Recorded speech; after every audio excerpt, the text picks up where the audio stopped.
So the saying goes, the early bird gets the worm. But we're not out here at 6 a.m. for worms. Greg Boone is the captain of this ship, and he knows you don't make money unless you're bringing in the shrimp. We don't count all the hours that we just stay away from home. It's just the hours we're out here working. If we counted all of our hours, we'd probably make about $3 or $4 an hour is all we would make. But before the day begins, it's important to have a good breakfast. Greg's son Michael mans the stove and feeds the crew a hearty meal. As a third-generation shrimper, Captain Greg knows the importance of working with family.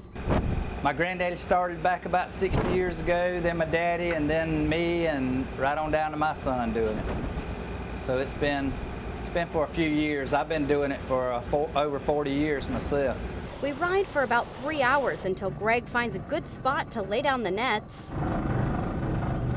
Now it's time to start shrimping. Greg says getting a good catch is more important now than ever these days. When they started importing years ago, other countries were sending in a lot more imported shrimp than what they were supposed to, and it hurt this business bad, and they come in and just dumped them in this country for a real cheap price, making it almost too expensive for locals to fish at all. You had to be real careful about how you went out and fished, because you'd eat up your profit. And it seems to be getting better now, but it's took 10 years, 12 years for things to kind of level back out. Greg will drag his nets anywhere from an hour and a half to 3 hours. During the height of the season, a good day could yield close to 500 pounds of shrimp.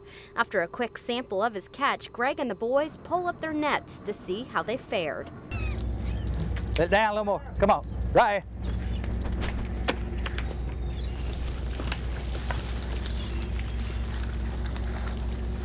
That's my good net there.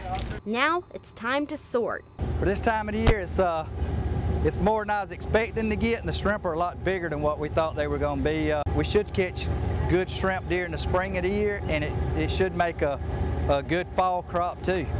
While we are looking for shrimp, the blue crab and whiting are also separated because almost everything can be eaten.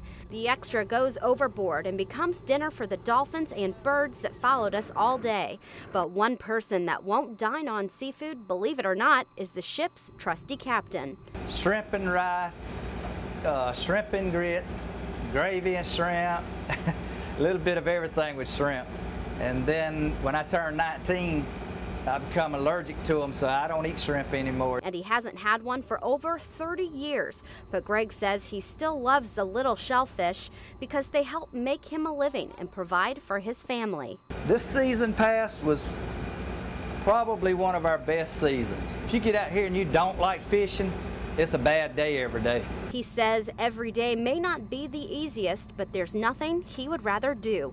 In our hometown, Glenn County, Meredith Lay, WSAV News 3.